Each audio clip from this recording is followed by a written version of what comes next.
Alright, so in our today's video, we are going to learn about nomenclature. You guys have might heard about this word in biology, but never in chemistry. But this is something that we have to learn in order to go advanced. So the nomenclature has eventually two things. It has organic and inorganic. ठीक है, it's just a bit of introduction. And organic and inorganic के अंदर हम पहले सुन लेते हैं और देख लेते हैं कि इनऑर्गेनिक क्या होता है. इनऑर्गेनिक इज एक्चुअली सब्सटेंसेस या चीज़ें which is not made up of carbon. ठीक है, कार्बन का या अदर थिंग्स का नहीं बना हुआ ऑफ कार्बन, लाइक CO2. ठीक है, वो एक केस आ जाता है. CO, they are inorganic. ठीक है,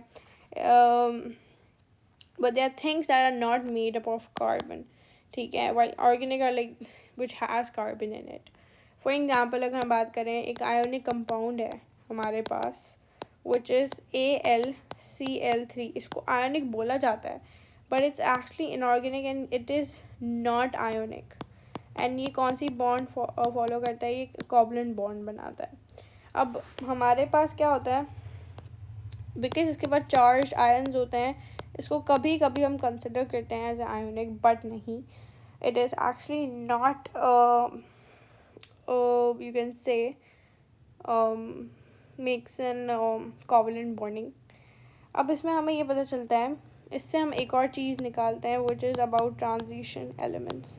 हमारे पास कुछ ट्रांजिशन मेटल्स होते हैं, ठीक है, जो क्या करते हैं, जिनकी वैलेंसी जो होती है वो हमारे पास फिक्स्ड नहीं होती, जिसके वजह से हमें पता नहीं होता है कभी कभी कि हाउ मैनी इलेक्ट्रॉन्स वो शो कर रहे होते हैं. ठीक है, तो हमें ये समझना है इस चीज़ से कि अगर हमारे पास इफ़ वी हैव कैटाइन, ठीक है, जो हमारे पास है इज़ ऑफ ट्रांजिशन मेटल. ठीक है, अगर वो ट्रांजिशन मेटल का है, ठीक है, तो उसका जो चार्ज होगा वो कैसा रिटन होगा? It will charge will be written as what? It will be written as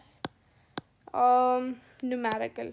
ठीक है, उसको हम एज ए न्यूमेरिकल राइट करेंगे. फॉर एग्जांपल अगर हमारे पास Fe है और ये +3 है, तो विल राइट इट Fe3. ठीक है, so will going to write it in a numerical way in order to present it fine. For example एक और ले लेते हैं, कॉपर प्लस. अब प्लस का 1 है, उसके पास ट्रांजिशन है ये Cu1. Cu का प्लस का 4, देन यू यूज CuIv. ठीक है, या आप Cr जो हमारे पास क्रोमियम होता है +3, तो यू कैन यूज Cr+3. ठीक है, so eventually if it's a transition metal we write it in the Roman number, and for metals के लिए हम उसको सिर्फ नेम लिख देते हैं आइंस का.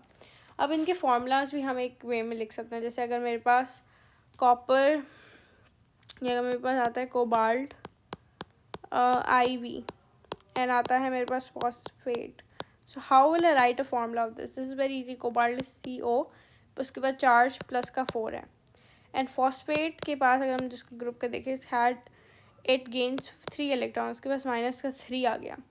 इसका फॉर्मूला ऐसे बनेगा कि will switch, we'll use a swap up method, कि हम इसका यहाँ लेके जाएंगे, उसका यहाँ लेके जाएंगे, तो हमारे पास 4 आ जाएगा, CO3 P4 आ जाएगा हमारे पास. तो this will be the formula of this.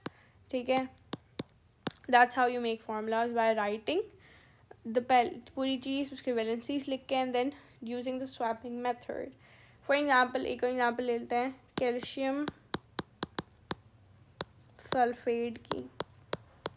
ठीक है, it is Ca+2 and S is -2. ये दोनों किया, स्वैप अप किया. अगर हम Ca2 और SA2 लिखते हैं, ये दोनों कट जाते हैं एक दूसरे से, CaS आता है हमारे पास का फॉर्मूला. वैसे ही अगर हम लें मैग्नीशियम ऑक्साइड, ठीक है, so it's Mg+2 and O-2, दोनों कट गए. ठीक है, बिकॉज प्लस माइनस एक दूसरे काटता है. ठीक है, तो MgO यूज़ होगा हमारे पास. ठीक है, हमारे पास ये रेशियो फ्लिप कहलाता है. अब इम्पॉर्टेंट पॉइंट्स होते हैं हमारे पास कुछ फार्मूला के लिए, क्यों ये ही होते हैं कि हमारे पास इम्पॉर्टेंट पॉइंट्स ये हैं कि हमारे पास ओवरऑल एक एटम है, ठीक है, एक मेरे पास ये एटम है, ये ओवरऑल हमारे पास न्यूट्रल होता है because why it has same number of proton and it has same number of electron which makes it neutral. So अगर आप formula भी बना रहे हो, so you have to make a neutral formula in order to make sure कि वो stable है, because हमारा main goal क्या है, हमारा ये main goal यही है कि हमें stability लानी है like the noble gases. Now we're going to talk about some polyatomic molecules. Polyatomic ions, ठीक है. पॉली एटॉमिक आयंस हमारे पास क्या होते हैं, ये एक ऐसे आयंस होते हैं जो कोवलेंट बॉन्डिंग के थ्रू बनते हैं, ठीक है. किसके थ्रू बनते हैं, कोवलेंट बॉन्डिंग के थ्रू बनते हैं, और ये आयनिक बॉन्डिंग के भी थ्रू बनते हैं, ठीक है. अब ये मैं आपको फिर से समझाती हूँ. इट्स मोर लाइक कि ये कोवलेंट बॉन्ड के बने हुए होते हैं, ये कोवलेंट बॉन्डिंग होती है इनके अंदर, पर उनको अलग नहीं माना जैसा. जैसे कि पहला हमारे पास ये 6 होते हैं, हमारे सिलेबस के अंदर 6 हैं. लाइक फर्स्ट है OH, ठीक है, बस माइनस का 1 होता है. इस O एंड जो हमारे ऑक्सीजन हाइड्रोजन के बीच में एक कोवलेंट बॉन्डिंग हुई हुई है, ठीक है.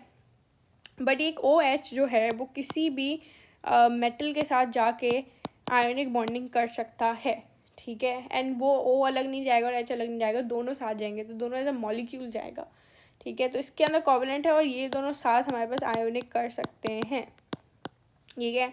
सो दिस मीन्स, सो इसको हम हाइड्रोक्साइड बुलाते हैं, ठीक है. तो हमारे सिलेबस में we have 6 of them, we have to remember the valencies. Then हमारे पास आता है अमोनियम विच इज़ NH4, ठीक है, इसका +1 होता है. 3 is carbonate which is CO3-2. Then हमारे पास होता है सल्फेट, दिस इज़ SO4, इसके पास -2 होता है. Number 5th which is sulfite, ठीक है, which is SO3-2. and number 6 which is phosphate, so it's PO4-3. for example अगर हमें इसके formulas बनाने हैं, how will we do that? for example अगर मुझे बनाना है कैल्शियम कार्बोनेट का, it's quite simple. कैसे, कैल्शियम का Ca होता है, मेरा प्लस का 2, कार्बोनेट इज CO3-2, हमने अभी पढ़ा, दोनों कैंसिल हो गए, CO3 बन गया. This is simple. उसके बाद अगर मुझे बनाना है बेरियम फॉस्फेट का हो गया, ठीक है. बेरियम क्या बनाना है, फॉस्फेट का बनाना है.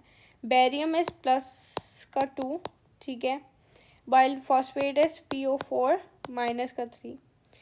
अब if will do this, Ba3 हो गया और यहाँ पे 2 जाएगा. अब हम ऐसे भी लिख सकते हैं PO4-2, ऐसे लिख दूँ तो ये क्या कर रहे हैं, दोनों ऐसे कर रहे हैं, तो मैं क्या करूँगी, Pa4 लिखूँगी and I will put a bracket and write 2 hair.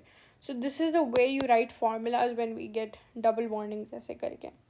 One last example that we could take will be ammonium carbonate. तो अमोनियम कार्बोनेट में NH4 का +1 आ गया, कार्बोनेट का 0.2 आ गया, ठीक है. तो हमारे पास NH4 एंड ये नीचे 2 आ गया, CO3 वैसा का वैसा रहेगा बिकॉज वो 1 है.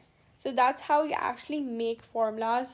This is like very much important. This is very important for someone who is in O levels because आपके पेपर में the examiner can ask you about formulas, and sometimes बच्चे जब आपको formulas बनाने नहीं आते and if you're not well aware of things, then you probably get stuck in places. So it's very important that you guys work on this because that's like your base. So yeah, that was all about today's video. I hope you guys liked it.